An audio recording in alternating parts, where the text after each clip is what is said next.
Welcome to Just Relationships, the show that offers you concrete ways to make your relationships better. Whether it's your boss, your spouse, your children, or your friends, the quality of your relationships in life directly affects how you feel about yourself and the success you achieve. Your host, Dr. Duffy Spencer, a psychotherapist, telecoach, author, and seminar leader, will interview top experts to help you learn to manage this essential part of your life. And now, here's your host, Dr. Duffy Spencer. Welcome to Just Relationships. Today I have a special treat in store for you, which is that I am interviewing my sister, Janet Luongo. And the reason I'm interviewing her is because she has written a memoir. And her memoir is entitled Rebellion 1967. It is about just 1 year of her life, 1967, which has also been coined the summer of love, and many, many other things happening in that year. Right, Janet? Yes, the summer of love. The summer of love. And boy, were you in it. So, Rebellion 1967, Janet Luongo, Luongo. So, Janet, can you first tell people why you decided to write a memoir of just 1 year of your life? Yes, Duffy. And my full name is actually Janet Duffy Luongo. That's right. Our childhood maiden name. So yes, I decided to write it because it was a harrowing year that I went through, and very turbulent on many levels. My personal coming of age, which can be hard for any adolescent, and then the family breaking apart, and then the society breaking norms at the same time. So there's very little stability. I was very spunky, went out on my own. And as I was living through so many incidents and situations, and some of them were dangerous, I was thinking, wow, this is great material for a book, because I had always wanted to be a writer. So I had it in mind even when I was living through it, and I wrote journals. And then a few years after the events, I did write a first draft. And the reason I wanted to write it was to figure it out. So the first draft was really like, what happened? Everything was moving so fast. So it was an act of self-discovery to just write down the events as I remembered them in the order and try to understand what motivated me to run away from home and things like that. Then later, Duffy, the intention as I was writing other drafts and finally was completing the book, my intention to keep going was so that people could learn as I did about the issues of the day, racism being primary in my mind, and the dynamics of the family and the impulsivity of adolescence. So for the reader to also gain insight into those issues of division that we're living through now, and also the fact that I managed to pull myself through those situations. As a young girl, 17, 18 years old, navigating in New York City in the 1960s was not easy. And I suffered adversity, but everyone that I know has suffered some kind of adversity. And I wanted readers to know that they could pull themselves up, that they could, if they had enough belief in themselves, if they don't forget their dreams and they believe in who they are and keep that in mind, that they too could pull themselves up out of adversity. Beautiful, beautiful. And you had commented in the book how it was the pattern of the females in the Duffy family to rebel. Yes. And you are 2 years younger than me, so that was a particular time in American history. It was so pivotal, the CounterRevolution.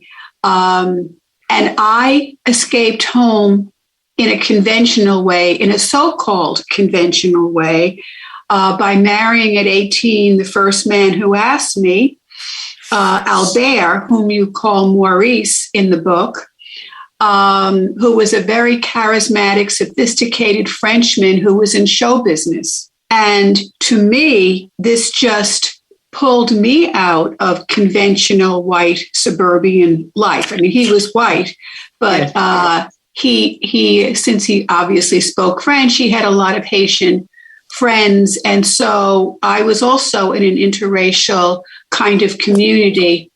But you rebelled differently. I rebelled in a way that gave me some modicum of safety by marrying, and then marrying an older man who had older friends. So in some ways, I had escaped the throes of the counter-revolution at that time. Mm-hmm. And I also want to say to you, Janet, that in reading your book, which is absolutely superb, absolutely fascinating, I felt so badly that I wasn't there for you, that you and I didn't see each other that much, and I didn't know all the machinations that were going on in your life, all that you had gone through. And my heart broke just reading all about, as you said, the danger you were in, how you had the fortitude to stand up to these men who wanted to make you their prey, who were predatory. So that's my initial take, to tell you that. Okay, I appreciate that. Yeah, well, you were living your own life and I was trying to live mine. And that you appear in the book a few times in interesting ways. One, when I ran off, you'll see whoever reads the book, with a jazz musician who was multiracial. And our grandmother was not having that. When she heard about it, I came home to the family, and she was there, and you were there, and our younger sister, Maureen, was there. And our grandmother laced into me, saying, "Who am I? I ran away with a man, and what am I, a prostitute?" And that, shaming. And you were extremely defensive of me and saying that was old world. She was born in 1899 in Hungary, the old world. And this is the 1960s in New York, quite a different setting, the counterculture. So you were very supportive, as was Maureen. And the other time, you also had helped me.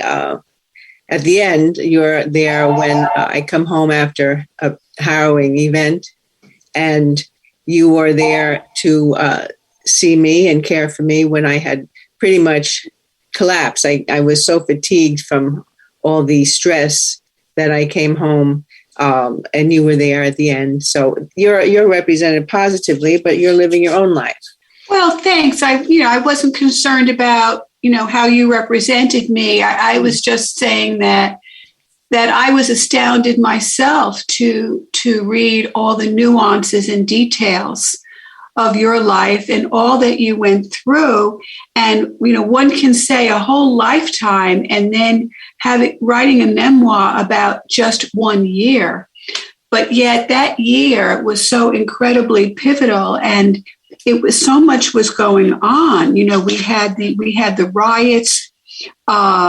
We had sex, drugs, and rock and roll. The Vietnam War, the beginning of discos, the music scene, and you included it all in your book. And also, in 1967, the Lovings sued the state of Virginia. Right.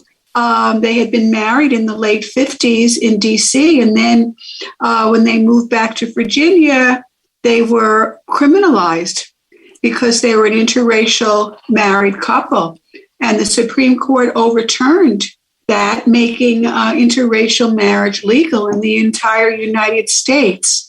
So, it was an incredible year of change and upheaval, and you managed to interweave your life with this social turmoil and how you were so affected by it, because you were always extremely bright and studious and very idealistic, extraordinarily idealistic and creative. And you and I and Maureen were so imbued with the quality of social justice. Mm-hmm. Our parents leaving the Catholic Church to become Unitarians, And so we were exposed to a much, much broader circle of thinking. And you put all that together, your artistry, your idealism, your love of people and social justice, and the times. And I just want to say one more thing, which is so interesting. This book is taking place in 1967, and that huge controversial TV series on PBS, An American Family, The Louds, which was actually recorded in 71 and didn't air in the States until 73. But our family was as weird, if not weirder, than the Louds a lot earlier than that. So I'll stop talking so you can share your thoughts about all this. Well, I appreciate all you said. You could keep going. Those were good things. Yes. Well, when you were talking about all these events and how I wove them into my personal life, what came to mind was Forrest Gump. I never thought of that before, but yeah, in one person's life, that you were going through things that were culturally significant, and good example. Yes, I think our family, it was hard on us, and I wanted to portray that. I also wanted to portray without judgment each one of us as individuals, because I certainly made choices that were, anyone would say, is foolish, and that's unfortunately sometimes par for the course for adolescence. As a psychologist, that the period of adolescence is very unstable in general, because the brain is changing totally, and the body is changing, and the hormones are surging, and we're exposed to a lot of things, and we have a desire to be adults, but really are not quite ready. And that's what happened to me. I felt I had to leave the family because it had gotten too much. And I tried to portray everybody in the book. They become characters to me because I wrote it in a kind of novelistic way. Yes, and very much so. I think has many good traits, and also things that are not flattering, let's say, about them, including me, especially me, because I wrote down all the choices I made that had severe consequences. So I do feel that it was unfortunate that we had such lack of stability. Yes. And, but as you say, that was counteracted by the intellectual atmosphere, the Unitarian Universalist beliefs of openness and open-mindedness and searching for the truth and thinking for yourself and being a nonconformist, don't have to follow the crowd. So we were launched that way. And I feel that it was sad for our parents to love each other, but tragically not be able to live with each other, partly because of the alcoholism, which unfortunately is very common. It's a common thing, a drug that hurts many families. So I figure people don't talk about it. Many times people hide their true situation because they think it's not socially acceptable. A lot of people are trying to put on a persona that they are perfect, they're successful, their family is everybody's well behaved and no problems. And that's hard because you can't really feel that you can talk about your truth. So I discovered that when I do speak my truth, that other people go, oh yeah, well, it's the whole Me Too movement. Oh, me too. I had a dad who was alcoholic. Oh yeah, my mother was narcissistic. Oh yeah. So they then understand, oh, I did stupid things in my youth. So then their hearts open. And that's why I think telling the true stories are good. That's why so many people are interested in memoirs. Yeah, they have become so very popular. And when you asked permission of me before the show to share that we're sisters, I said, absolutely. I'm a truth teller as well. And I don't think any of us should have shame for the family that we were born into. It wasn't our fault that we were born into a family with two alcoholic parents, my father being much more obviously so, and or any of the other things that children are born into, whether it's ascribed status of race or ethnicity, and the fact that you exposed our grandmother, whom we called Nanny, as a racist and anti-Semite, which was very, very, very painful for me to hear when she talked that way. And you and I and Maureen were such, again, idealists who believed in social justice and equality for all human beings, and all the teachings we had in the Unitarian Church, as well as from our parents, who were both very intelligent and very well read. So there was that juxtaposition. Yes, I there's one line about Nanny in the beginning, because she was very, very caring for us. She took care of us. She was the one who kept the home together, I think, in practical terms, cooking for us, watching out for us when our parents went out partying, making sure we were fed and all those things. And she was always there. In the summers we went away. So she gave us a lot of love and care. Yes. And so that was the good thing. She gave a lot of love.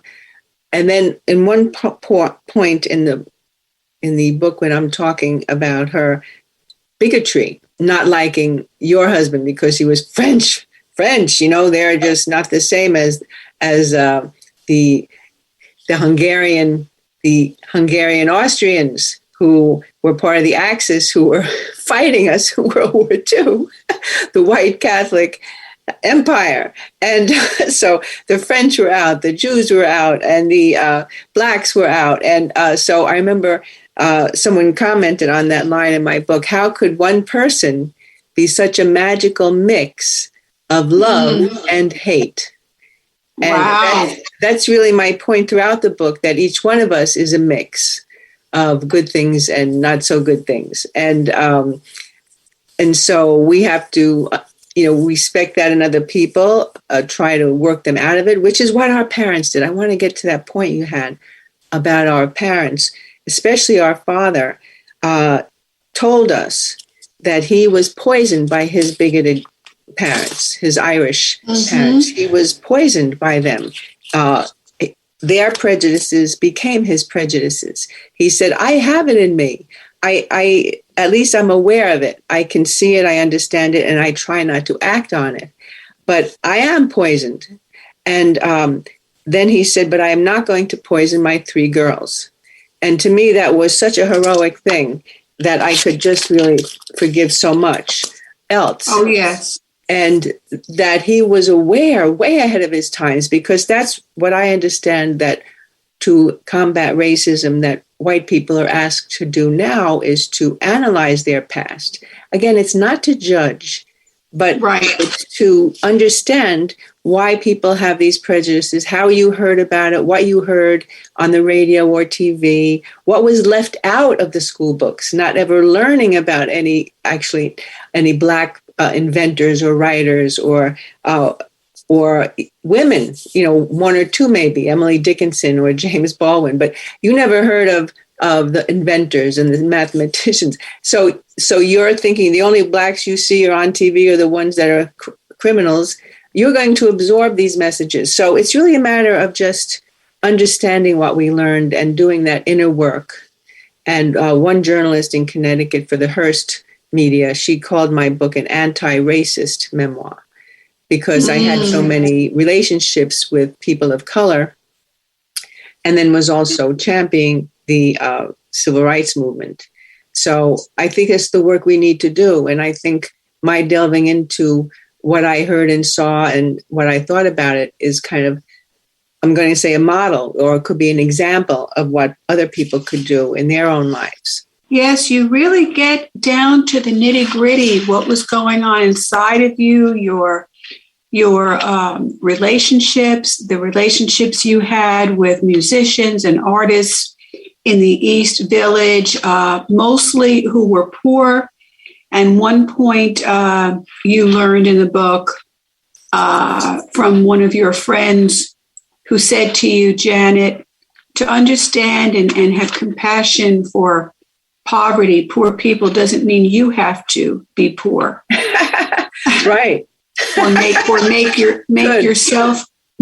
yourself poor.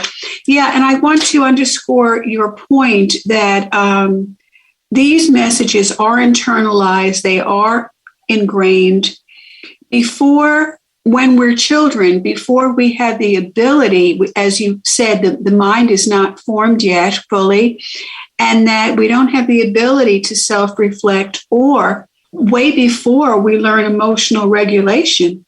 Mm-hmm. So when many people live and die without ever having learned emotional self-regulation, but the idea of, and then, as you said, coupled with the extraordinary tumult of the social times then, and the fact that how our family behaved with our parents, very, very smart, intelligent, well-intentioned, but very emotionally immature, mm-hmm. and so caught up with each other that they had no space for us. Yeah. They did in many ways. I remember, seeing Parents Magazine, in the house. Our parents read Parents Magazine, which was very progressive. Nobody else in our neighborhood had families where there were homes where there was Parents Magazine. And they really were well-intentioned, and they tried very hard. But they, as Dad said, they were victims. They were victims of the times. They were victims of very misguided parents, both of them. Grandma with the Irish Catholic throwing holy water all over the place, and mm-hmm. and Nanny with her anti-Semitism and racist comments constantly. So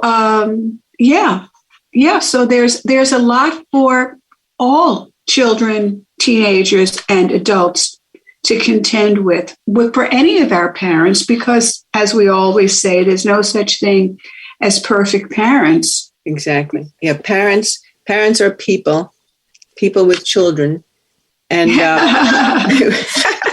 we need to, I think, in general, stop thinking we need a saint or a savior, because we wind up with the wrong kind of leaders, wrong kind of people. We can't look for that. A lot of our heroes turn out to have been flawed, and then we're so devastated. That's why I think it's really probably saner to just think, of course, there's going to be a flaw. Stop trying to make everybody perfect and godlike. And so I think that would really help. And also our own understanding of ourselves. And like you said, it was our parents had trouble, but that's because they had trouble. And I tried throughout the book to create that sense of the cycles, how we're affected. The society, too, is affected by the cycles.